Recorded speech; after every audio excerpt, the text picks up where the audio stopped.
Hi, everyone. Hello, hello. We are back with episode 3, and we're going to be talking about A Fire in the Sky by Sophie Jordan, following the story of Tamsin and Lord Dryton.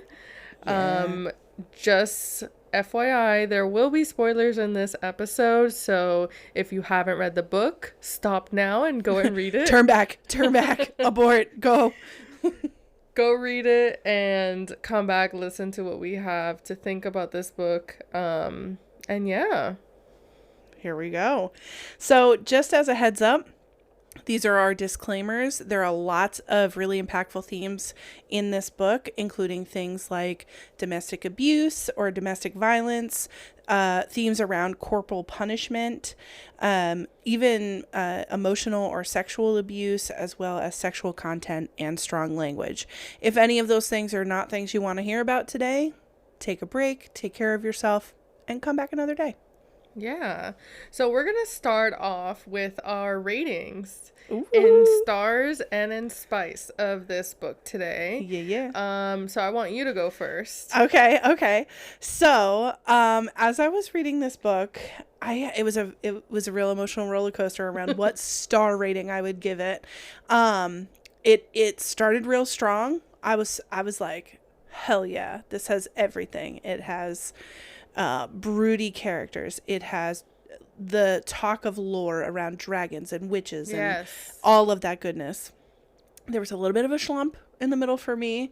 There was a point where I was like, the inner dialogues, the inner monologues, I would say, got a bit tedious. I know that we talk a lot about romantasy and fantasy smut on this podcast, but I have actually read the classics, and it gave me very much like Great Expectations, Pip complaining forever and ever, or just and not even complaining, but like Tamsin's inner dialogue over and over saying, you know, I'm in a new place, these are new people, I'm an outsider, I'm in a new place, these are new people, and I'm an outsider. And absolutely that's going to be on your mind, but I don't have to hear about it every time it comes up for you. I just don't. But the end really redeemed itself for me. So I ended up hovering between 3.5 and 4 stars. If I have to pick, I will say 4 stars, because there's an element. Yeah, like I'm like my face is like I'm in pain as I'm like trying to decide. I will say 4 stars just because of enjoyment factor. Like there were some literary problems for me, but I really enjoyed it, and I gobbled it up, and I read. I was up until 2:00 in the morning reading it. So I feel like I can't really complain about it too much. How about you? What are your star rating?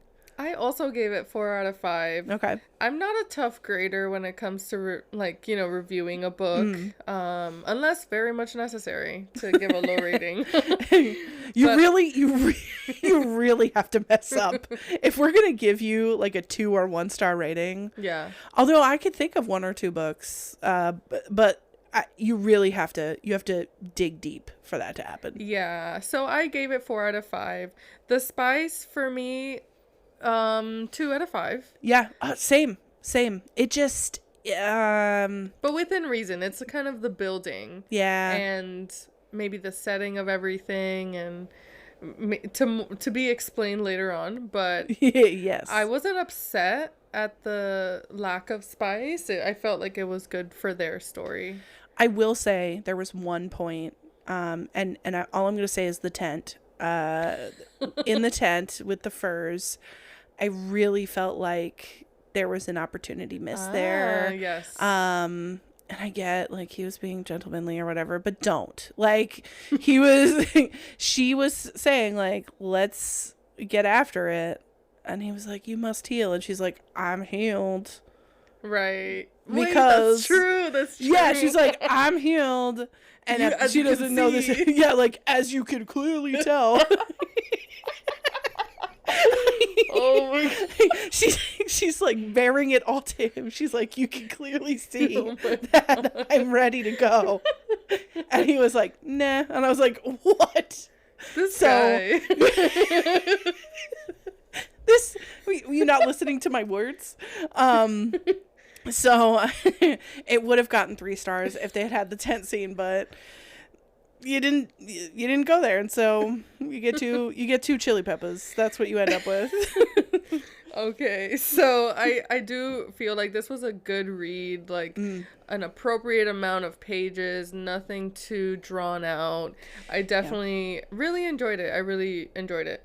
So I want to give a little bit of a history and backstory about the dragon lore in this book and the type of dragon situations in this book. So about 100 years ago, Dun, dun, dun, dun, dun. there was like a dragon extinction, or lack of what they think of, due to like dragons being hunted as well as witches being hunted. Yeah. Anything that had magic or any of those type of abilities were hunted, and wolves were instrumental in hunting the dragons. So they had a battle called the Threshing, which is funny. If you heard our last episode. So that was the final battle where dragons were defeated and all of that.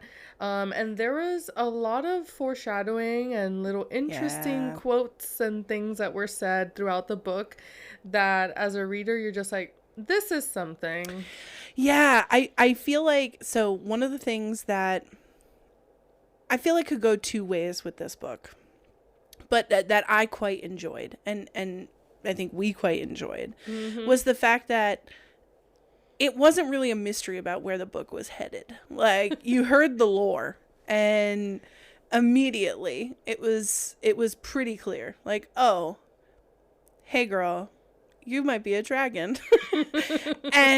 and really, any guesses you made along the way about what were going to happen kind of came to fruition. So they're like, here's the dragon lore, and you're like, this sounds familiar. Tamsin, you should probably be paying attention to this.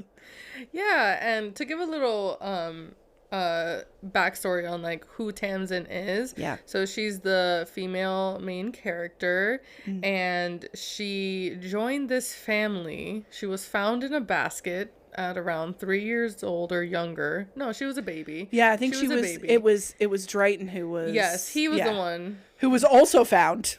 Yes. So I'm gonna call her Tammy. Oh, Tammy, you little scamp. Tammy. So Tam. I'm here like kicking my knees. What do they call? No, slapping your knees. Okay, so Tam, so she was found as a baby, and the royal family collected her and added her to the family. I.e. kidnapped her. So they kept her, and she was part of this court life, and I love a court life. I love a court. We love a high court kind of palace vibe. Yes. Except so the scary part of this and like very sad part is that she was physically abused since she was young. She like her earliest memories since 3 or 4 years old, she can recall not being fed dinner or receiving consequences for things that were not done by her siblings and things like that. So she was something called a whipping girl. Which even like that name is so brutal. So horrible. So she was the whipping girl, which is usually girls or boys, whipping girl, whipping boy, who are chosen from a lowborn family, unable to feed that child. And this was seen like as a positive thing, to like an honor. Yes, to be removed out of that family and have them raised in quote unquote luxury. But the price is they do have occasional whipping. Which, to highlight, based on the actions of other people. So these are not whippings that she is receiving. No, I mean, whippings are a no-go.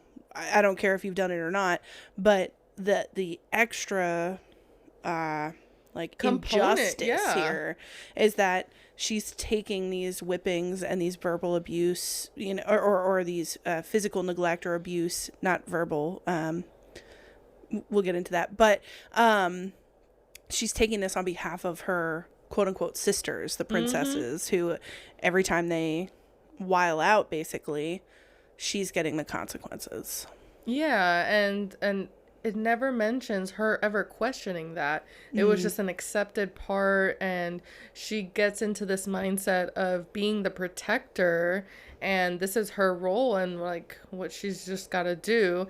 And later on, when we talk about therapy mind, we'll kind of revisit this and that mindset and all of that. But let's talk about a little bit those foreshadowing and interesting quotes or things. So something that she says is, in the early on book, is, the very notion of it made me feel itchy all over, as if my skin were too tight. So Tammy says that. I believe it could be when she's hiding behind that frame or the picture. And she mysteriously is putting out these fiery vibes, and yeah, that could be read from across the room. that are somehow projecting out to this man, and he's also feeling the vibes. So early on, you can see where this is headed. Yeah, another one connected to the early on of like the I forget what they're called, but like Lord Dryton and his crew, he is also called the Beast. So he's known as like the Border King, and based off the physical descriptions of him, he really reminds me of Game of Thrones, like Dothraki. Just like strong, tan, and like the way they have long hair and like shaved like the raven sides. hair. And y'all know that's my vibe. Y'all know. As I mention every chance I get. You're like, did I neglect to mention that this is exactly well, and what's so striking, I feel, about both of them physically, even physically, from the very beginning, she's got this like luscious fiery hair that everybody, even from the beginning, is like, are you a witch? It's like, joke's on you, everybody. No, she's not. She's something else. But she's got this fiery long hair and these amber eyes and this glowing skin. Like, she clearly is like ethereal in some way. And then Drayton, or Fell, because and I don't really know what the connection between him being Lord Drayton and his name being Fell. Is it Fell Drayton? Is that his? Yes, I would assume. Okay. I don't know where Fell came from. They call him so many names, the Beast and all of this. I'm like, okay, Fell. Pick one. So, and you see him physically, and she talks about, she's like, he is bigger than any male that I've seen. Yes, they're both giants and glowing, and he's got this raven hair that glints purple in the light, and these like ice eyes with these blue, like, they basically look like mythical creatures already, and everyone's kind of like, these two look kind of odd. Moving on with my day. Like, no one stops to be like, and I mean, I don't even mean other people. I mean, even Tamsin. Like, she never stops to be like, huh, I glow like the heat of a sun, and I feel this tingling beneath my skin, and my mouth tastes like ash. Weird. Moving on. Like, yeah, it's funny, just like she never really focuses too much about herself in those moments, I guess. Yeah, which, I mean, if you've been the whipping girl your whole life, you know, if your whole focus is on the well-being of someone else through violence toward you, I can understand. I can empathize with maybe why she didn't put things together. You disconnect with your body. Yeah, and the idea that like all the dragons are dead, like, how could we possibly, and Yarlin and I are hinting at this, but like, spoiler alert, she is a dragon. She's a dragon. Drayton's a dragon. Everybody's a dragon. Not everybody. That's a little hyperbole, but it's from almost the moment I met Tamsin, I was like, you're a dragon. You're a dragon, girl. You're a dragon. Like I hate to break it to you, girly pop. Yeah, like Tammy, honey, you're a dragon. And she's like, what's happening to me? I'm like, you're a dragon. And then I also, and I don't know if you clocked this, Yarlin, Drayton, like from the moment I met him, fell, I was like, you are also a dragon. You were found in a cave with a dragon. You have a mysterious obsidian amulet that like vibrates every time you have a horny thought. You're a dragon. Like everybody, like I felt like the whole book I just wanted to shout at both of them, be like, hey, have you considered you're a dragon? I feel like, because I didn't have that initial thought of him, because until we got to the point of having the POV of Ursa and Asger, which are the dragon. Okay. Yeah. It's like one chapter of a dragon POV from like 21 years ago or something like that. And it gives the description of like these two dragons like are mated, and they the female dragon like gives birth, and it ends up becoming a human. Like it's a human that she gives birth to, and the male is like, you gotta get rid of it. That ain't it. That's a brutal thing to say about your own child. Yeah. So and that is where Tammy comes to play. Tammy! So she gets put in a little basket and gets, kind of put into the forest or wherever.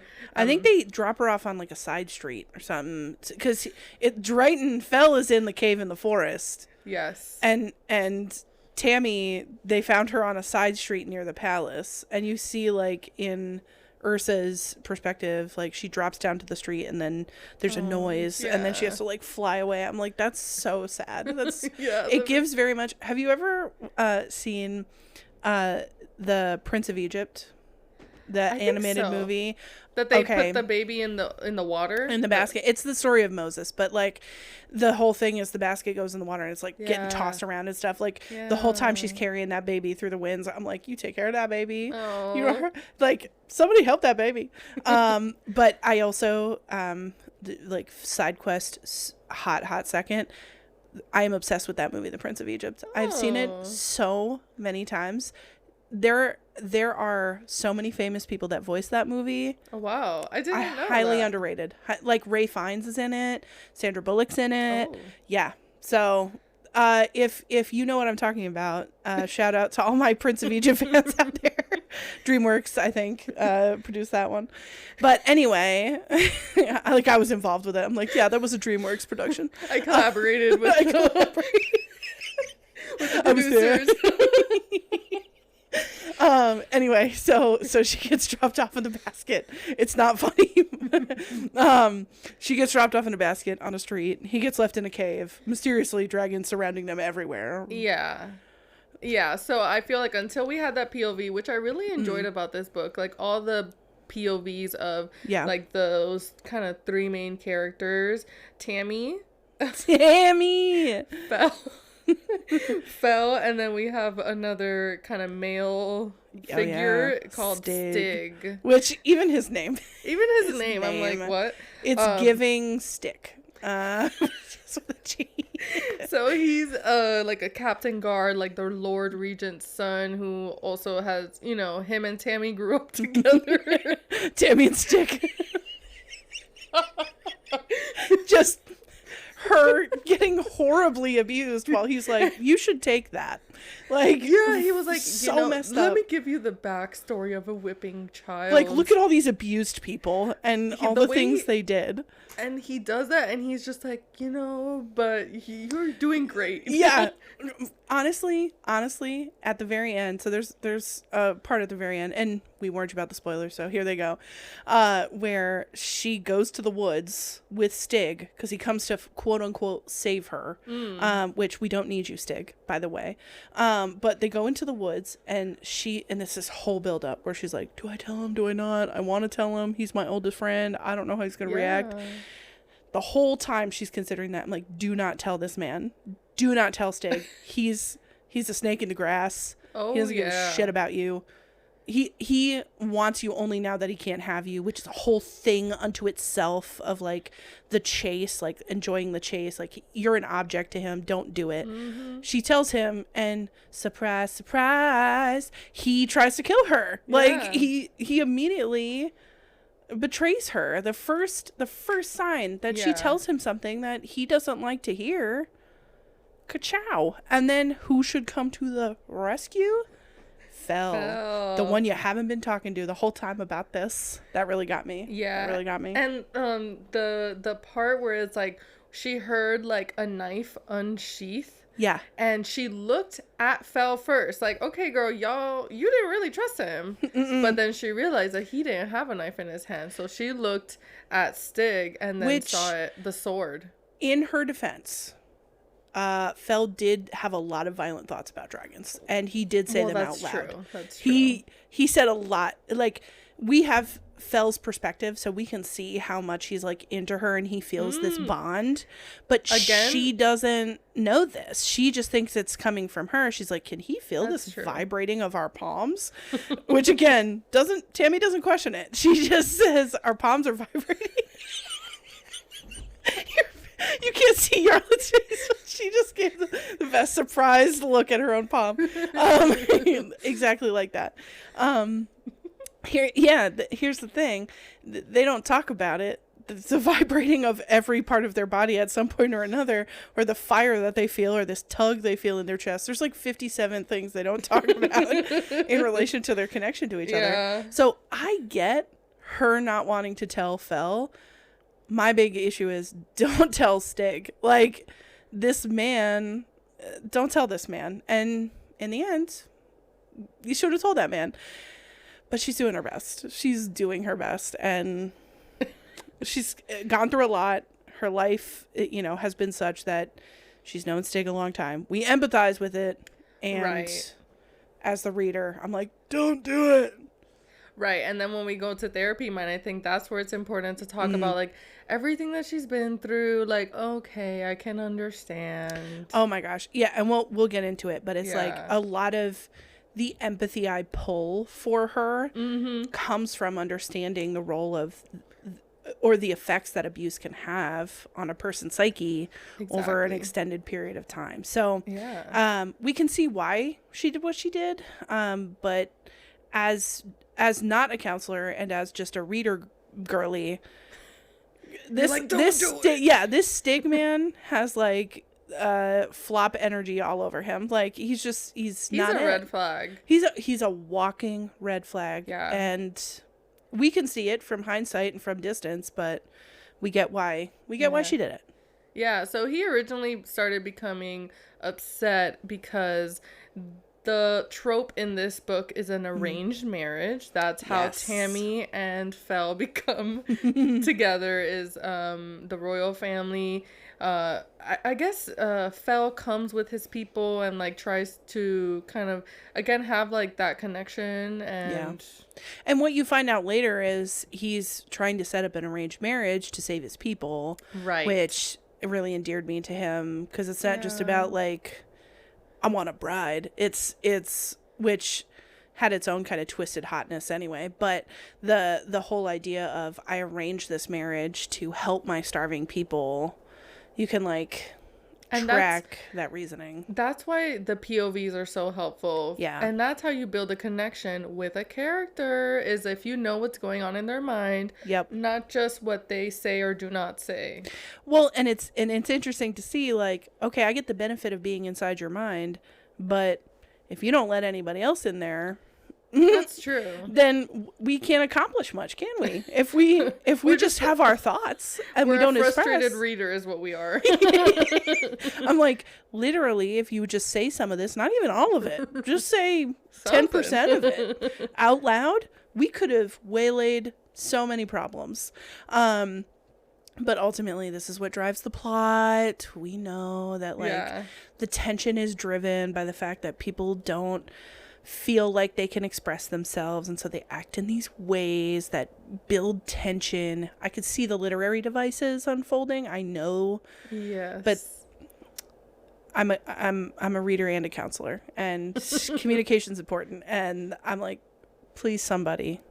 Please communicate. Yeah, and I feel like that is a common theme in books, is just like that lack of communication and that build up, you know? Like, oh, we're brooding and emotional, but we're not going to say Unfortunately, anything. it's part of like kind of the building and like things like that. So some of the quotes from the books that you just think, you're like, there's more to this. So when Fel and his people were coming, Tammy was like, their scent reached me, wind and earth and horse flesh and something else, something more, something something I have never smelled before. On a deep level, I recognize it, even if it is not even if I could not name it.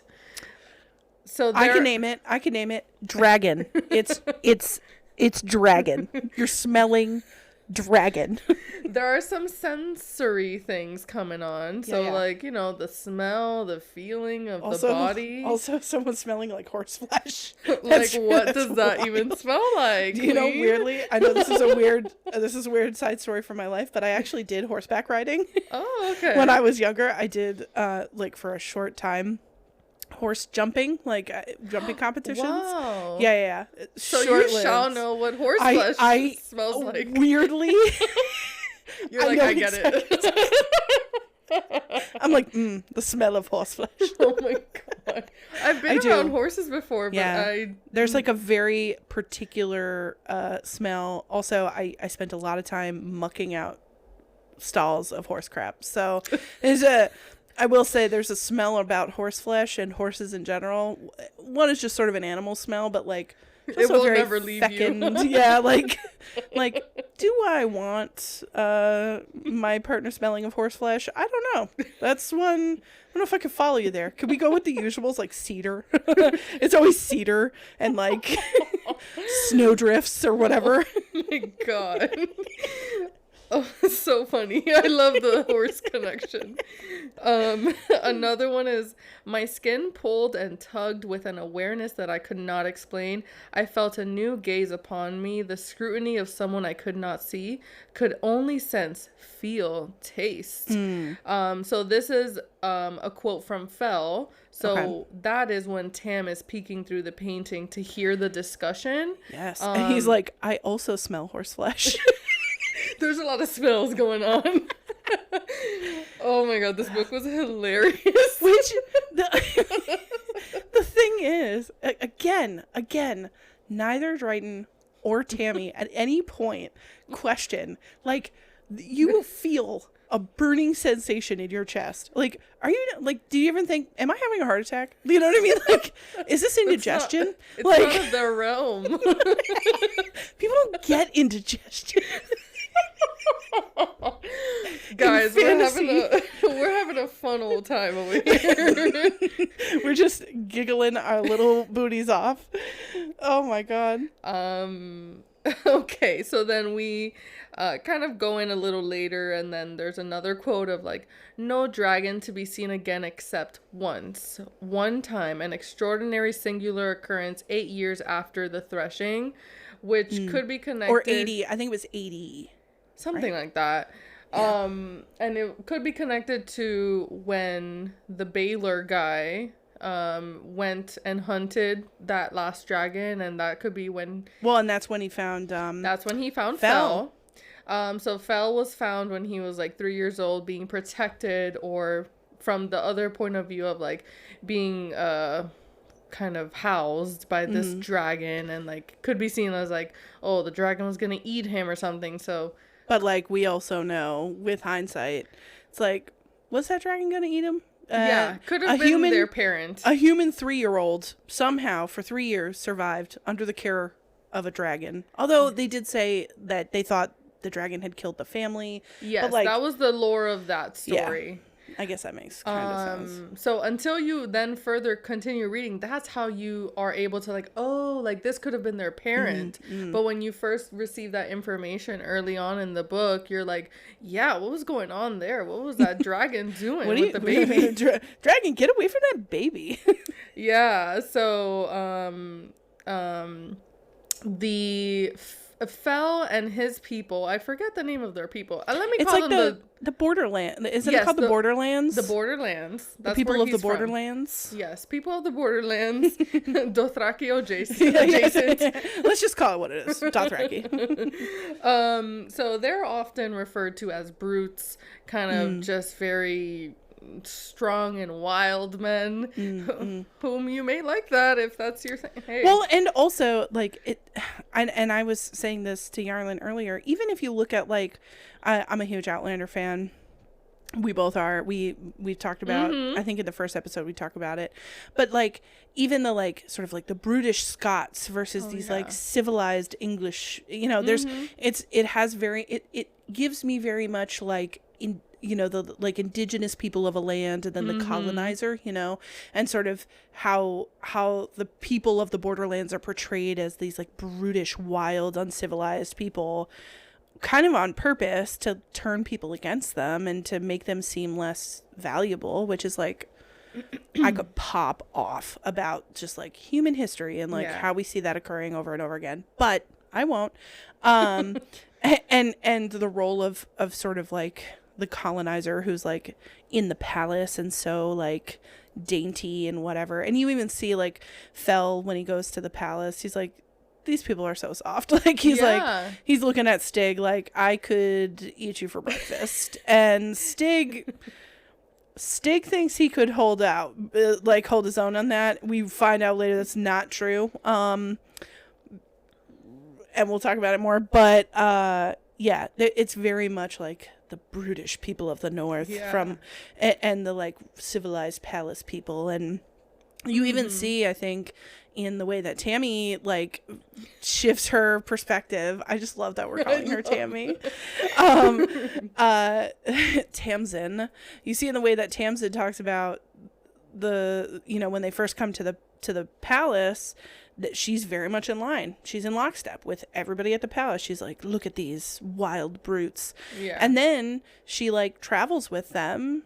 Oh, and all of a sudden, one, you have a people with great resilience who like they can cross vast expanses and they care about their people and they'll chat with you. Not everybody. Some of them are mean to you, but for, you know, their own reasons. But you know, you sort of see this humanization that she experiences of the people.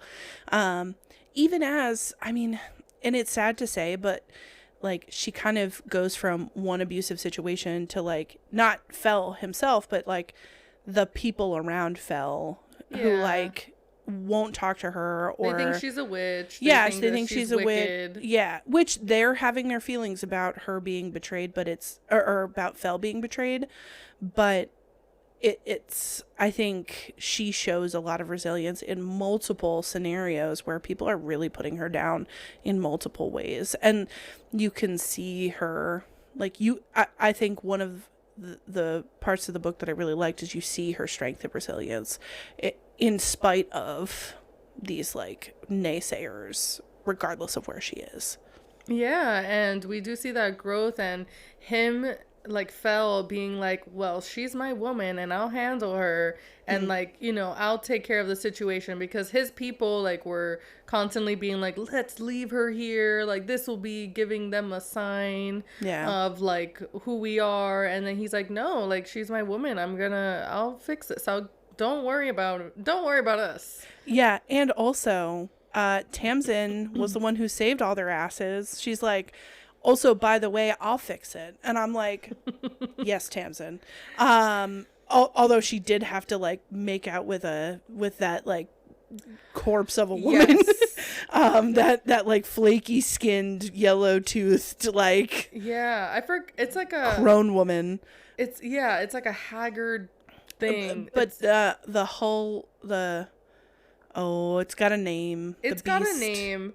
The beast do have not Fel the beast, but it was in the. It's like a creature that is in these woods. It's in the slog or something. Yeah, slog is a part of. Slog is the slog is the bog. Slog is the magic bog, if you will. Yeah. And then there's a Borg that is in there also, and that's a different place. But the creature is in the slog, I think. And Tamsin goes in there, and they're all like groping the because Holgren or whatever it's called. They can have many faces and trick you, and those creatures. Yeah, those creatures are called like seductresses or something like that, where you can be seduced and tricked. And then she gets in there. She's like, not tricked. I'll make out with her for a second, then I'm just gonna hog tie her real quick because y'all are wilding out. Yeah, and so the reason, like, I'm glad you pointed that scene out, because that can lead us into how they got there. So basically, throughout the journey, Arkin, which is Fell's like main guy, there's a point in time where Tammy's in the woods and she's walking around or something, and then Arkin kind of goes in and he's there to attack her, pretty much to kill her, and that is when Tammy becomes her dragon self.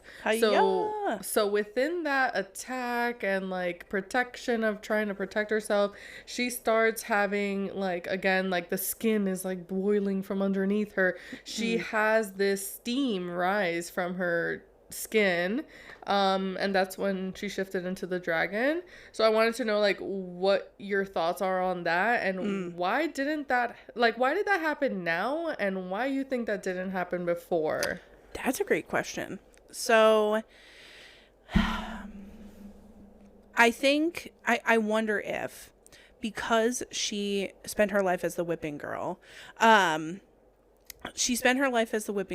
so one, she's sort of used to this trauma. Like, in order to really threaten her, you have to go to extraordinary lengths. Like, she's used to just like your base level abuse, and you even see that in the first line of the book. It's like, it was a good day for a whipping. Like, she has a level of ability to withstand abuse that's higher than others.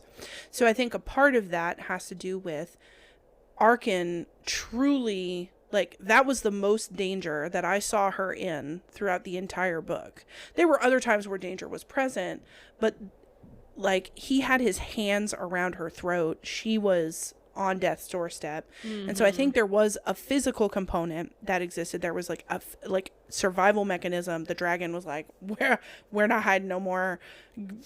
Like, I got to get my ass out here, and like there won't be anything if I'm not out here doing my thing. The other thing is, I think when they did that, the like X's on their hands, because there's so many times when they're like, our hands were vibrating or pulsing or whatever. I think them doing that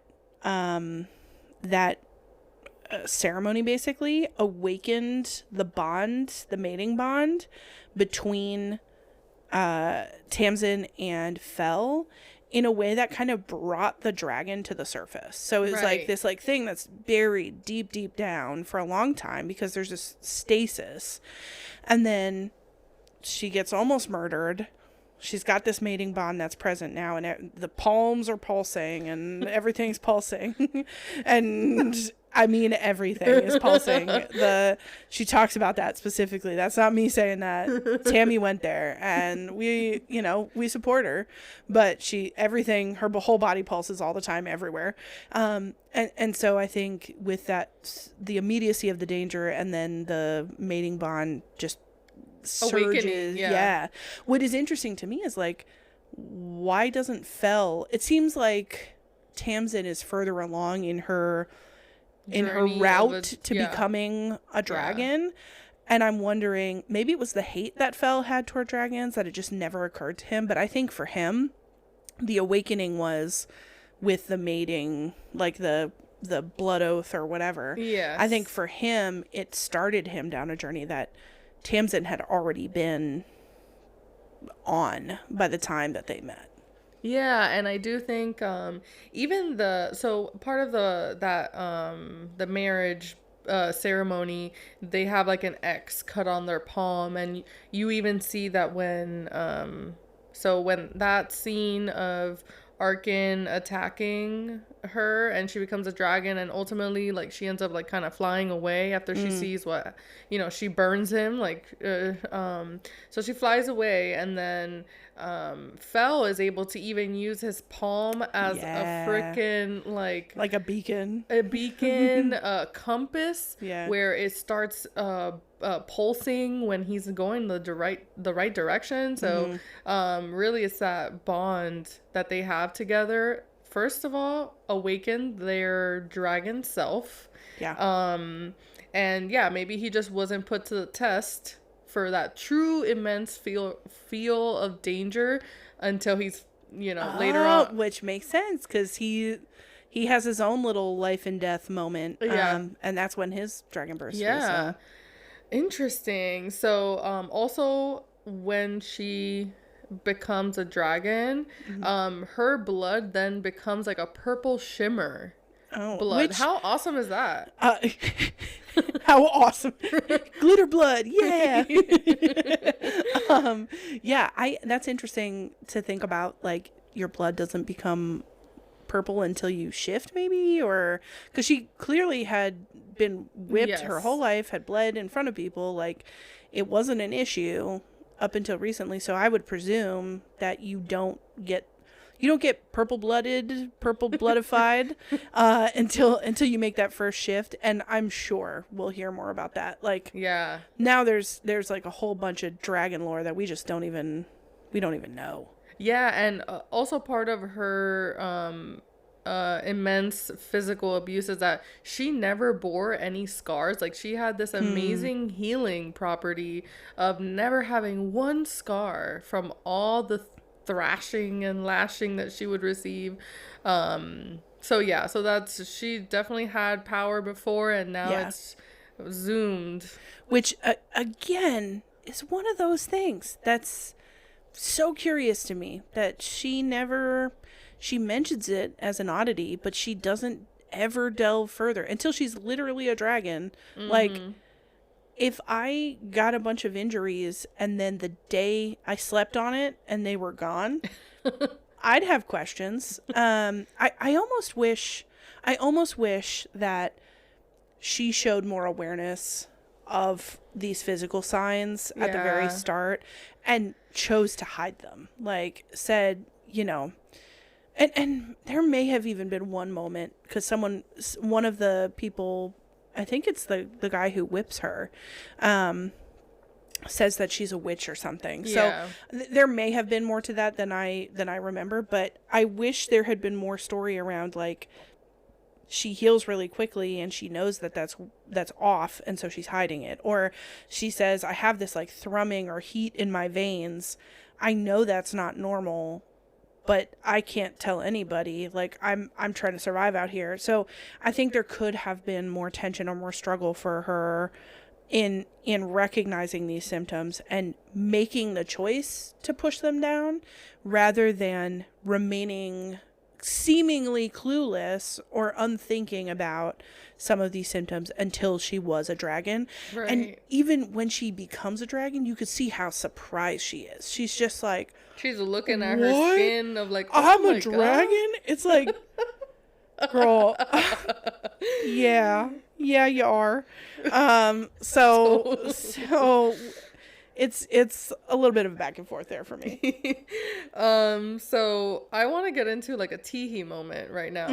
Okay. So there were a few, let's just kind of talk about one that was from the early beginning when Fel says, or Tammy first says, I am no one. Mm-hmm. And then Fel is like, oh, sweetheart, you're something. So at first I'm not digging the sweetheart, not my type of thing. That's not your moniker. That's not the one you know. But the rest is a teehee. I was like, wow, like he thinks I'm something. Ooh, okay. So that one was cute. And then he also says later on, I might be known throughout the realm as the beast, but I would not devour her. Love. We love a caring, protective. And that's what he shows in his in his POVs. You really do see that he's a kind person. Yeah. You know, most of the time, and he has like these deeper thoughts. Where if we didn't have that, we would just think he's like some brute. Yeah. Well, and he doesn't. He's like one of the few people who doesn't perpetuate abuse against her that I can remember. I'm like trying to go through the moments that they had together, but no, he was never. Yeah, and even when they were like laying together that first time, which I will say, like there is an element that's like dubious consent because you're both, but I would say that's true for both of them. They're being forced to consummate the marriage. Yeah, into this ceremony. So I think there's dubious consent for both of them. I actually think there is some consent issues by the fact that he doesn't know who she is or he thinks she's someone different. Yes. That also is a form of like sexual abuse, I think. And so they're both kind of under these pressures that are not that I would say are gray or not ideal. And even in that scenario, he's checking in with her. Like he's keeping contact with her. He's like, you know, don't worry about them. And then the mysterious steam that nobody thinks to question enters the whole bedchamber. It's like a fog. Which I can't express deeply enough how much I wanted them to comment on it. And they just don't. It's They're the like, mystery oh, of it look, all. fog. Like, well, let me ask you something. You are in an arranged marriage. You're about to consummate that in front of everybody you know. You close the curtains. All of a sudden, fog appears. We're inside. Do you question it? Or do you just chalk that up to barometric pressure? Like, what are we doing? I would immediately be like, skirt, what is going on? Like, yeah. I feel like I'd have questions. Anyway, even in that scenario where there's some dubious consent stuff going on for both of them, you can see him checking in with her. You can see him. Nice to see. Yeah, which I loved. It was this like duality. Like he like gets naked in front of everybody and everyone's like, oh, decorum. He's like, you wanted a show? I'll give you a show. But he doesn't subject her to that. He's like, here's my body. Like, you wanted something to look at. Here you go. But as soon as it's about her comfort, the blinds are closed. The mysterious fog that no one will comment on shows up. And I think in as much as it can be like a good tender moment between them, that it is, and he prioritized. I mean, they both prioritize each other's pleasure, I think, in certain ways in that moment. Yeah, and I feel like it was just such a nice moment to see the behind the scenes on that. Yeah. Another Teehee moment was, so this was after he thinks that Tammy was taken by that dragon. Yeah. Because he does see like the peering eyes of the dragon and he sees it, but then it flies away. So he thinks that she was taken by the dragon. She said, and then he says, she was mine and I had not held on to her tightly enough, not closely enough, not enough. Why did I almost want to cry when I read that? That was so sweet. Well, and I think too, it was like a get your shit together moment, dude. Like, and he kind of comes to this awareness when she finally gets off the horse. She can't go any further. Like, she's like, my nethers are in such a state that I cannot go any further. He finally recognizes that her upbringing has primed her to go through suffering and to not say anything. And so by you being absent and being unattentive and again, you were betrayed. You were put into a situation that was not fair in some ways. And if you are not attentive and you are not dedicated to building that partnership and tending to the welfare of your wife, then you're probably going to have some regrets when somebody comes, scoops her up, and you're like, oh, I've ignored her 57% of the time. Whoopsie poopsie. It's like, yeah, you probably should have. I think it was a real turnaround moment for him. Yeah. And, already in discussing these teehee moments and things, we talked a lot about some of those therapy mind questions that I want to talk Ooh, about. yes. One of the last ones that I want you to comment on is like, what do you think of Stig feeling jealous?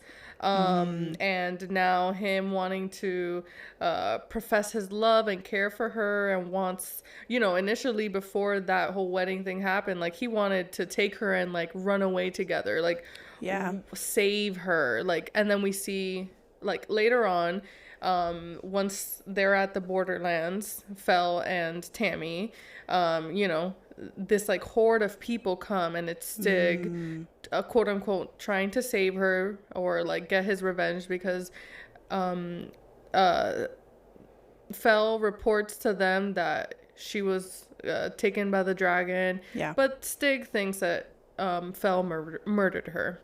Yeah. So he's going to get his revenge. So I want you, what do you think about Stig? Do we love him or we hate him? Do I think about Stig? Okay.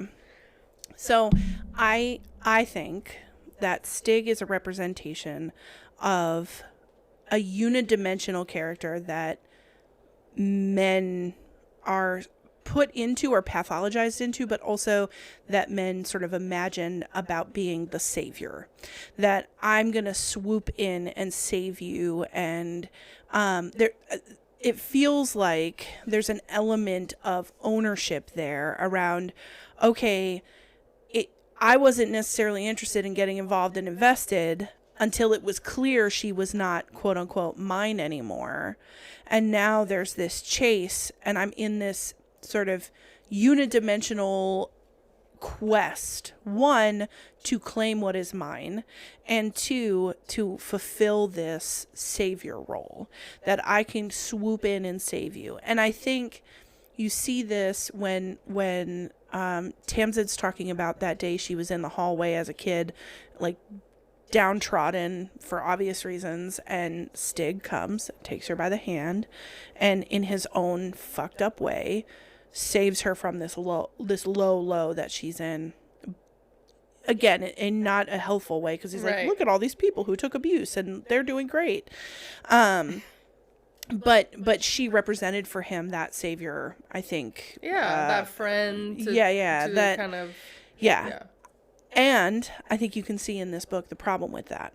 One is it treats her like an object to be owned. That, like, now that she's, quote unquote, not yours anymore, that's when all of a sudden you want to get involved and invested. And that's when you want to act. Because before then, she was just a thing that was floating around and you could have access to at any time. And now you have to get your things back. Yeah, that's toxic. That's toxic as fuck. The second thing is, it puts him in the role of this savior, where she is not an actor in her story. She is this thing that is passed hand to hand, and I must save her because she can't act of her own accord. And what I thought was really cool was when he shows up at the gates, Tammy goes up to the ramparts and is like, "What are you doing? Yeah. Get out of here." Like, she's like, "I'm fine. Nothing's happening. Calm down." Like, she's like, relax, because I didn't need you to come here like that and swoop me up and save me, because I'm an actor in my own story. And I think if we sort of transmute this into, like, take it out of this fantastical element and put it into the day-to-day stuff that we're seeing as counselors, these kinds of really flat tropes around men's and women's roles in romance and men's and women's roles in relationships, I think creates a level of toxicity within a relationship that makes it not sustainable. And I think that's why it doesn't work in this book either. I think that's why Stig is not her partner, because if you as and we're talking about like cisgender women, because that's who these tropes are pointed at. And that's why folks who are gender expansive have the ability to buck some of this. Everybody feels the pressure of it. But I think that's what makes people so like unsure of what happens to gender if you just break that binary altogether. Everyone's like, what do we do now? Right. But when you see this, if we're looking at this very classic like cis woman, cis man relationship, and you look at the role that women are supposed to fulfill, Tamsin is supposed to fulfill this role of a unidimensional object that does not operate on her own free will. She waits around for somebody to act on her behalf, and she gets sort of passed hand to hand. And what we see is Tamsin is not that person, and women cannot be that. Women are actors in their lives and should be, and should have choice and be movers in their narrative. So men who expect women to act in that way are perpetuate a really abusive cycle, and when women feel the pressure to fulfill that role, it creates sort of a way of approaching life in such that, what is my narrative if I'm not an object to be owned?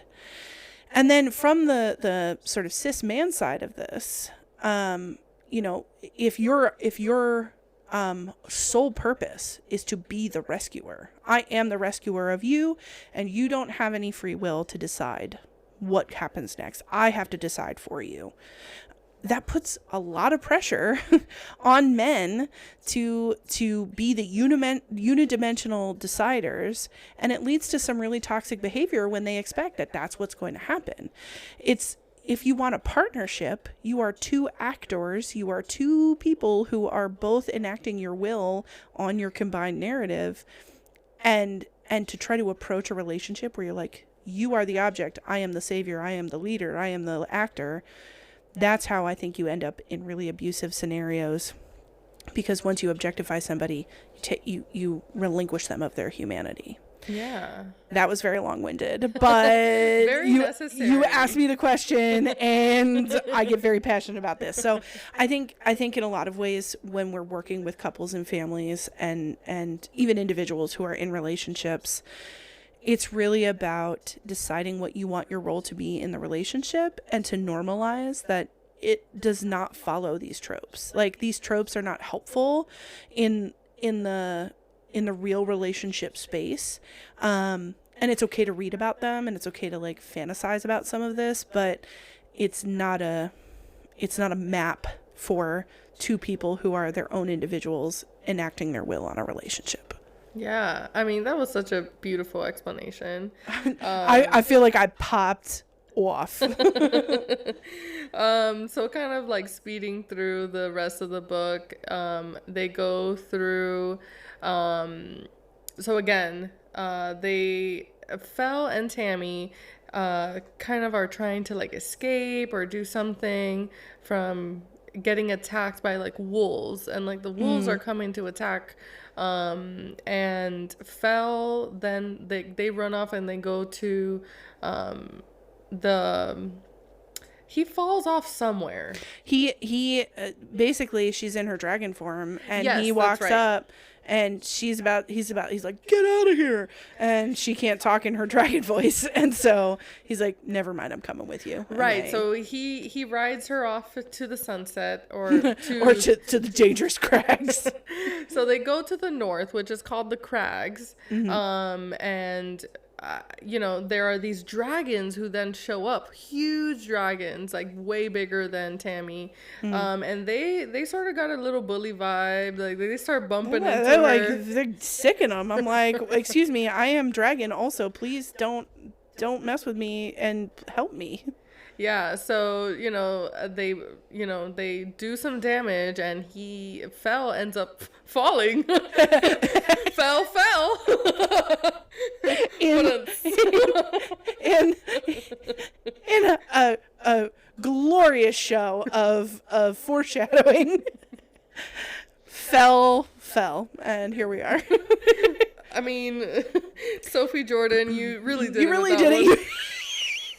I wonder if his name was like something else, and then she got to the very end, she's like, what would it be like? Right, because where did Fae come from? I literally couldn't tell you, and maybe I'm being dumb, but I don't remember at any point them being like, Lord Fell Drayton. No, like, they were always Lord Drayton. And then he's beast. like, you call me Fell. Although, maybe that's a little sneak thing, and, like, we're making fun, but, like, maybe it'll come to light. Who knows? Yeah, so he falls, and then right until he's almost at the bottom of, expected death. Yeah. He then feels like the simmer smoke, the shimmer pulse, fog rise, and he turns into a dragon. He Ka-chow. Shifts. How awesome! He says "ba-bam," and he's dragon. Yes. So then they all, they keep flying away, and then they go into a cave, I guess, to rest or something. Was it to rest, or there's a little bit I more. think they meant to rest, but they ended up. Their emotions were heightened. The pulsing. They had been pulsing this whole time. They are pulsing in many ways. they had spent this whole book pulsing, and they couldn't take it anymore. Honestly, I'm pulsing at this point. I have to read. They were pulsing one more time. Oh my god. I'm crying. Okay, so then the dragons, or what they think are some people dragons, they show who are up. also pulsing, obviously. Everybody's pulsing now. They show up in the cave, and Fell or Tammy notices first this man who comes out from the shadows. So they're all kind of in human form. Some of them look kind of weird. Some of them got some scales, some places where you wouldn't usually have them. And one man who came from the shadows has the same face of Fell. Mm-hmm. And he then says, "Hello, brother." Dun, dun, dun, dun, dun, and that's dun, where the book dun, ends. That's where the book ends. And we're done. That, like, it's crazy. It's crazy. Here's the thing. Most of that to me was predictable. And we've talked about this. Yeah. Most of that was predictable. That was the one thing I didn't see coming. I honestly, up to the very, very end, thought it was his dad. And then when she was like, he looks exactly the same. I'm like, either dragons don't age at all or what. I don't know what. But I think it's obviously his twin brother. If he looks exactly the same. And also, if that's your twin brother, why are you bumping us in the air and everything? Like, Jesus, like, can you not sense through my pulsing that I'm your brother? Like, you had to, like, you had to drive me to the ground. Also, I love that in their, like, heated passion moment, they don't even think, maybe we should be a little quiet. Like, they're like, no. Let's let our screams echo through the cave so that they know exactly where we are. Yeah, so that was like a huge, like, whoa, cliffhanger moment. And book 2, called A Scar in the Bone, is coming out October 14th. Yeah. So we're super excited about that, and continuing the story of Tammy and Fell in their dragon shifter form. And I loved this book. I was honestly, again, there was a schlump in the middle, but, like, I'm really into it. And I also thought it was really interesting to see a book that included, so in the counseling world, we'd call them ACEs, or adverse childhood experiences. So to see someone who experiences continuous ACEs and continuous abuse, and to see what that mental process is like after you leave that scenario. I think so much when we're talking about, emotional abuse, physical abuse, even when you think about the guy who was whipping her, which I don't remember his name. Yeah, he was a lord or something. Lord Regent or something. I don't remember what his title was, but there was even, like, you could tell a sexual component for him. Right, which reminds us of Outlander. Yes, with Randall. Yeah. Yeah, so I feel like what you saw her go through in the course of this book, which, again, I don't know how much the author sort of designed it this way or kind of just wrote it out like this. But you see her go from someone who's experiencing this abuse as very much normalized as a part of her life, and the slow progression that is made around realizing that this is abuse. This is not normal. This is not something I should have to endure.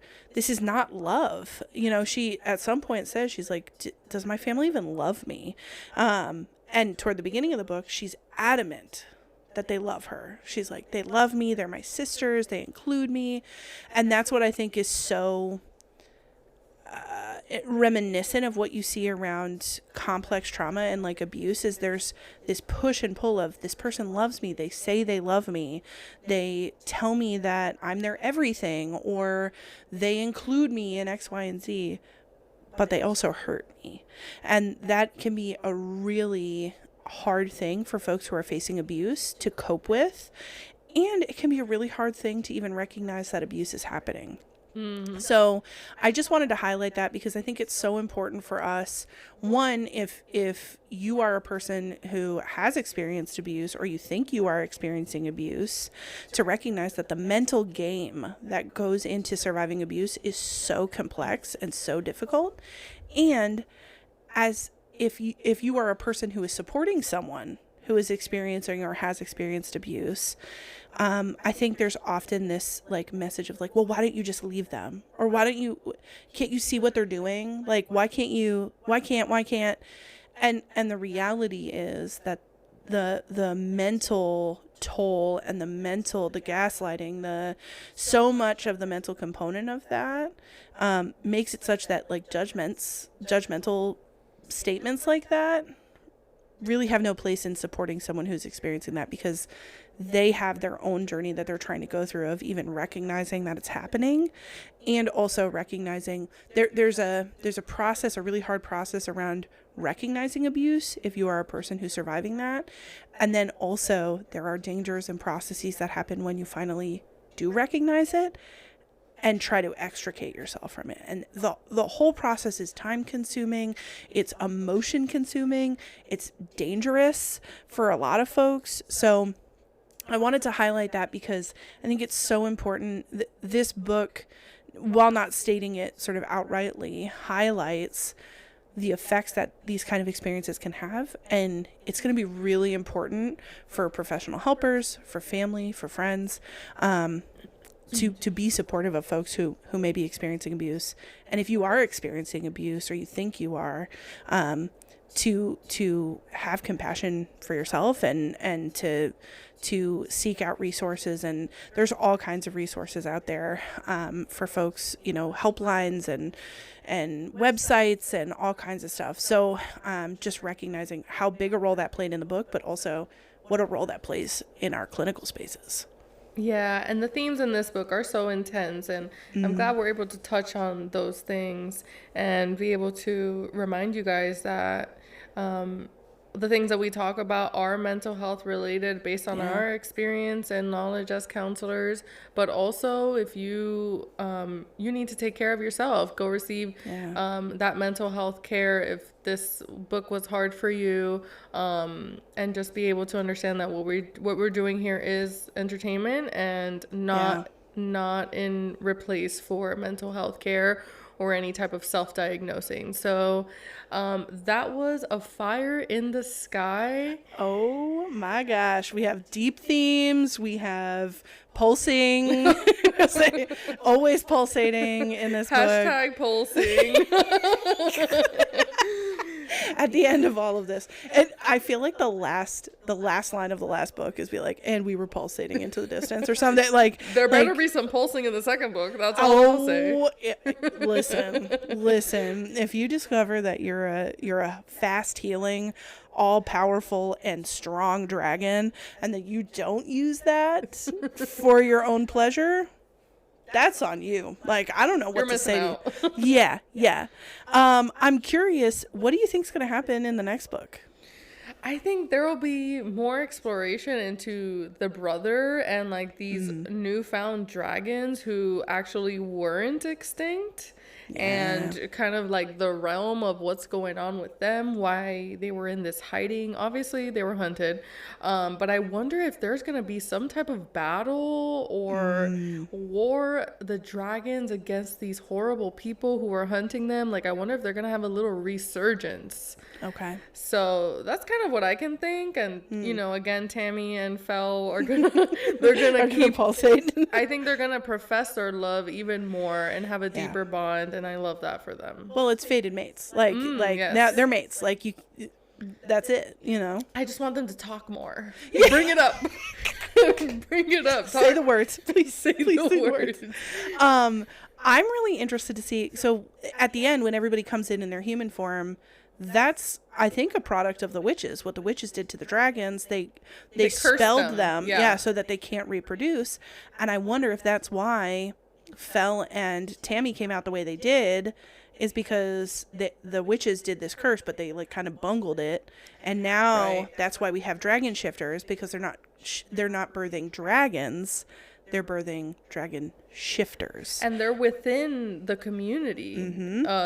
They said in the book, it said that they are like the chefs and they're like the bakers or whatever.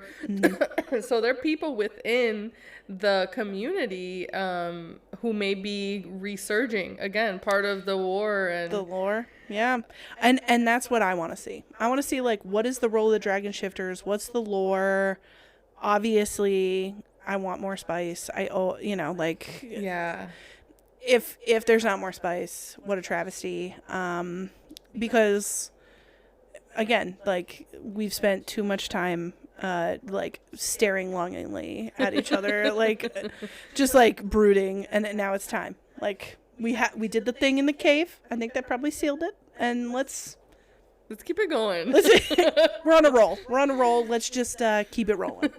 Yeah, so we're really excited for October 14th to be able to kind of revisit this series and continue talking about this book and this story. Yeah. So I hope you guys enjoyed it, and reach out to us what you thought about this episode, what you think about this book, and we'll see you next time. Bye-bye. Bye.